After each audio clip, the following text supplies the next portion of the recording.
Now, my subject is success, so people sometimes call me a motivational speaker. But I want you to know right up front, I'm not a motivational speaker. I couldn't pass the height requirement. And I couldn't motivate anybody. My employees actually call me a demotivational speaker. What I try to be is an informational speaker. I went out and found out some information about success, and I'm just here to pass it on. And my story started over 10 years ago on a plane. I was on my way to the TED conference in California, and in the seat next to me was a teenage girl, and she came from a really poor family, but she wanted to get somewhere in life. And as I tapped away on my computer, she kept asking me questions. Then out of the blue, she asked, "Are you successful?" I said, "No, I'm not successful. Terry Fox, my hero. Now there's a big success. He lost a leg to cancer, then ran thousands of miles and raised millions for cancer research." Or Bill Gates, guy who owns his own plane, doesn't have to sit next to some kid asking him questions. But then I told her about some of the stuff I'd done. I love communications, and I've won lots of awards in marketing. I love running, and I still sometimes win my age group, old farts over 60. My fastest marathon is 2 hours and 43 minutes to run the 26 miles or 42 kilometers. I've run over 50 marathons on all 7 continents. This was a run my wife and I did up the Inca Trail to Machu Picchu in Peru. And to qualify for the 7 continents, we had to run a marathon in Antarctica. But when we got there, it didn't look nice and calm like this. It looked like this. The waves were so high we couldn't get to shore.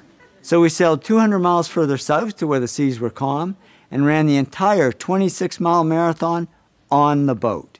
422 laps around the deck of that little boat.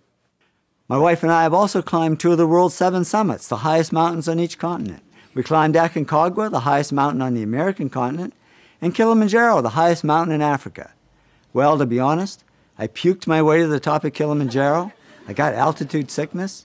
I got no sympathy from my wife. She passed me and did a lap around the top while I was still struggling up there. In spite of that, we're still together and have been for over 35 years. I'd say that's a success these days. So I said to the girl, "Well, you know, I guess I have had some success." And then she said, "Okay, so are you a millionaire?" Now, I didn't know what to say, because when I grew up, it was bad manners to talk about money. But I figured I'd better be honest, and I said, "Yeah, I'm a millionaire, but I don't know how it happened. I never went after the money, and it's not that important to me." She said, "Maybe not to you, but it is to me. I don't want to be poor all my life. I want to get somewhere, but it's never going to happen." I said, "Well, why not?" She said, "Well, you know, I'm not very smart. I'm not doing great in school." I said, "So what? I'm not smart. I barely passed high school. I had absolutely nothing going for me. I was never voted most popular or most likely to succeed. I started a whole new category, most likely to fail. But in the end, I did okay. So if I can do it, you can do it." And then she asked me the big question. "Okay, so what really leads to success?" I said, "Geez, sorry, I don't know. I guess somehow I did it. I don't know how I did it." So I get off the plane and go to the TED conference, and I'm standing in a room full of extraordinarily successful people in many fields: business, science, arts, health, technology, the environment. When it hit me, why don't I ask them what helped them succeed and find out what really leads to success for everyone? So I was all excited to get out there and start talking to these great people when the self-doubt set in. I mean, why would people want to talk to me? I'm not a famous journalist. I'm not even a journalist.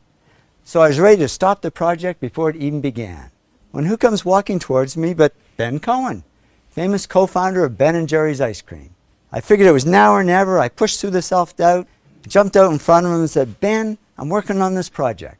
I don't even know what to ask you, but can you tell me what helped you succeed?" He said, "Yeah, sure, come on, let's go for a coffee." And over coffee and ice cream, Ben told me his story. Now here we are over 10 years later, and I've interviewed over 500 successful people face-to-face and collected thousands of other success stories. I wanted to find the common factors for success in all fields, so I had to interview people in careers ranging from A to Z. These are just the careers I interviewed beginning with the letter A, and in most cases more than one person. I interviewed 6 successful accountants, 5 corporate auditors, 5 astronauts who had been into space, 4 actors who had won the Academy Award for Best Actor, 3 of the world's top astrophysicists, 6 of the world's leading architects, and, oh yeah, 4 Nobel Prize winners. Yeah, I know, it doesn't start with A, but it's kind of cool. And I want to say a sincere thanks to all the great people that I've interviewed over the years. This really is their story. I'm just the messenger. The really big job was taking all the interviews and analyzing them word by word, line by line, and sorting them into all the factors that people said helped them succeed. And then you start to see the big factors that are common to most people's success. Altogether, I analyzed and sorted millions of words. Do you know how much work that is? That's all I do, day and night, sort and analyze. I'll tell you, if I ever get my hands on that kid on the plane, actually, if I do, I'll thank her, because I've never had so much fun and met so many interesting people. And now I can answer her question. I discovered the 8 traits successful people have in common, or the 8 to be great. Love what you do. Work really hard. Focus on one thing, not everything. Keep pushing yourself. Come up with good ideas. Keep improving yourself in what you do. Serve others something of value, because success isn't just about me, me, me. And persist, because there's no overnight success. Why did I pick these? Because when I added up all the comments in my interviews, more people said those 8 things helped them than anything else. The 8 traits are really the heart of success, the foundation. And then on top, we build the specific skills that we need for our particular field or career. Technical skills, analytical skills, people skills, creative skills, lots of other skills we can add on top depending on our field. But no matter what field we're in, these 8 traits will be at the heart of our success.